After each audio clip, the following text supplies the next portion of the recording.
আসসালামু আলাইকুম viewers, welcome to recipes by Izhan's mom. চলে আসলাম আজও আরও একটা নতুন রেসিপি নিয়ে। আজকের রেসিপিটা হলো তেল ছাড়া বেগুন ভাজি। নর্মালি আমরা যে বেগুনটা ভাজি করি তাতে প্রচুর পরিমাণ তেল লাগে, তো আমি আজকে তেল ছাড়াই বেগুন ভাজি করব। আর এটা খেতেও হবে অনেক মজার আর অনেকটাই হেলদি। তো প্রথমে আমি একটা বেগুন নিয়েছি আর বেগুনটাকে ধুয়ে নিয়েছি, তারপর এরকমভাবে কেটে নিচ্ছি। কাটা হয়ে গেছে, এবার আমি এক এক করে প্লেটে তুলে নিচ্ছি।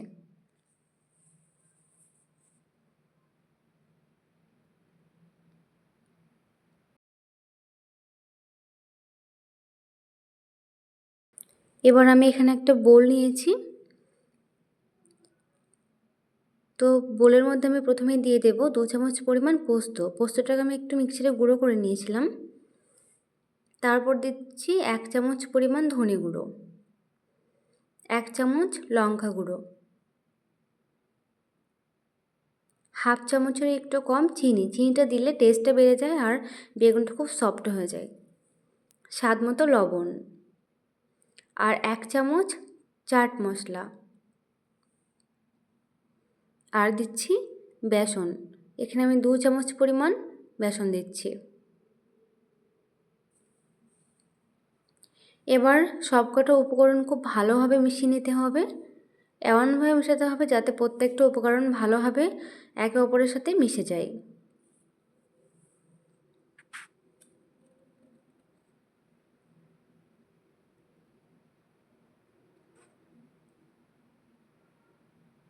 সবগুলো উপকরণ আমার খুব ভালোভাবে মেশানো হয়ে গেছে।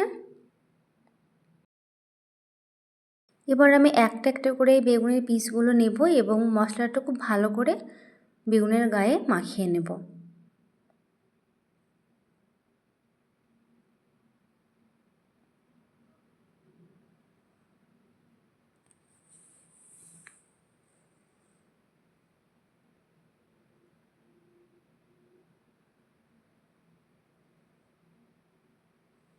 এটার গায়ে মশলাটা খুব ভালো করে মাখানো হয়ে গেছে। আমি আরও একটা নিয়ে মশলা মাখিয়ে নেব।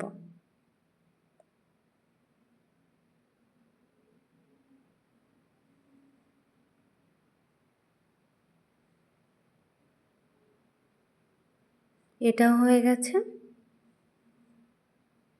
তো আমি এরকমভাবেই প্রত্যেকটা বেগুন মশলা মাখিয়ে নেব। হয়ে গেছে আমার সবগুলো বেগুনের গায়ে মশলা লাগানো। এবার আমি 10 মিনিটের জন্য রেস্টে রাখবো। এবার 10 মিনিট পর আমি এখানে একটা ফ্রাই প্যান বসিয়ে দিয়েছি ওভেনে। তাতে দিচ্ছি একদম সামান্য পরিমাণে একটু তেল। এতে করে তেলটা দিয়ে আমি ব্রাশ করে নেব পুরো ফ্রাই প্যানের গায়ে, তাহলে এতে ফ্রাই প্যানটার কোনো রকমের ক্ষতি হবে না, নষ্ট হবে না আর বেগুনগুলো নিচে লেগে যাবে না।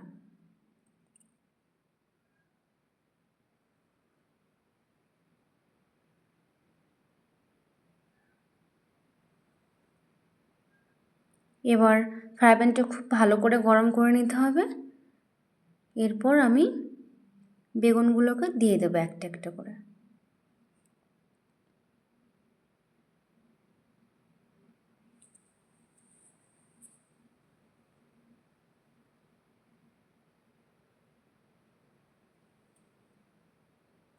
এবার আমি একটা ঢাকনা লাগিয়ে দেব।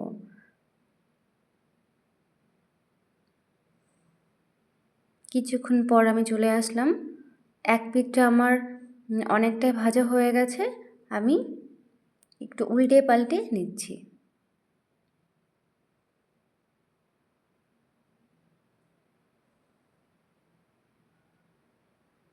বেগুনটা ভাজতে একটু টাইমই লাগবে আর অবশ্যই করে লো ফ্লেমে ভাজতে হবে। লো টু মিডিয়ামে হাইয়ে রাখলে কিন্তু পুড়ে যাবে, আর লোতে রাখলে একদম ভেতর থেকে সুন্দরভাবে বেগুনটা সিদ্ধ হয়ে যাবে, ভাজা হয়ে যাবে।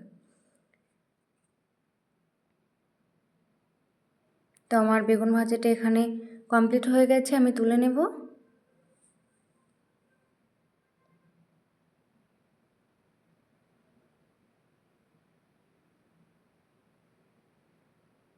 কোনো রকম পুড়ে যায়নি, খুব সুন্দরভাবে বেগুনটা ভাজা হয়ে গেছে, ভেতর থেকে খুব সুন্দরভাবে সফট হয়েছে।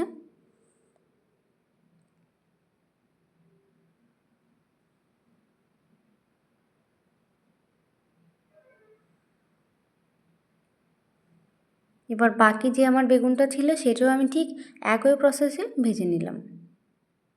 তো আপনারা অবশ্যই একবার বাড়িতে ট্রাই করুন এরকমভাবে বেগুন ভাজা, অনেকটাই ভালো হবে খেতে।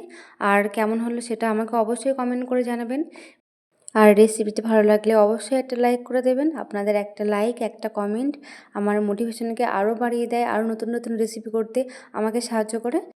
ভালো থাকবেন, সুস্থ থাকবেন। ধন্যবাদ।